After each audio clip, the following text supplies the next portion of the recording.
শুভেচ্ছা, স্বাগত আজকের নতুন এই ভিডিওতে।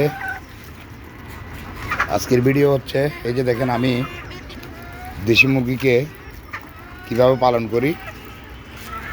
এগুলা ওদের পুষ্টি ঘাটতির অভাবে ছাদের মধ্যে আমি যেহেতু আবদ্ধ অবস্থায় দেশি মুরগি পালন করি, দেশ গ্রামে দেশি মুরগি ছেড়ে দিয়ে পালন করে যারা, ছেড়ে দেওয়ার পরেও গ্রামের ফসলি জমিতে মাঠে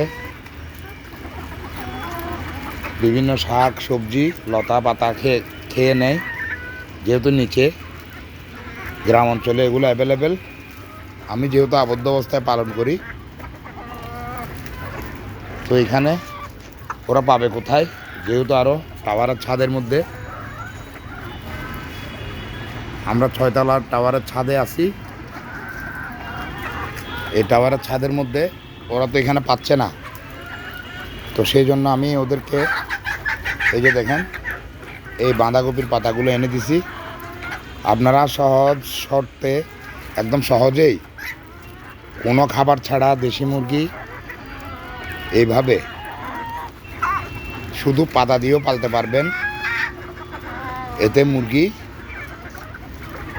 একটু কম বড় হবে, ডিমও কম দিবে। ডিম পাড়া লেয়ার মুরগি যেগুলো ডিম পাড়ে সেগুলা দেশি মুরগির মধ্যে ডিম দেয়, এগুলা ডিম কম দিবে।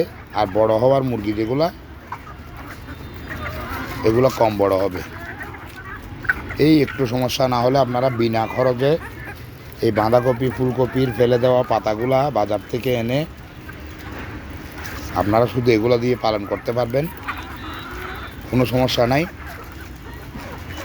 তো এখন কথা হচ্ছে শুধু যে এগুলো দিয়ে পালন করলে কি হয়, শুধু সবুজ পাতা দিয়ে পালন করলে যেটা বড় হবে না, ডিম কম দিবে, সেটাও বললাম। আরেকটা কারণ হবে, দেখবেন নিয়মিত যদি এভাবে খাওয়াইতে যান, মুরগির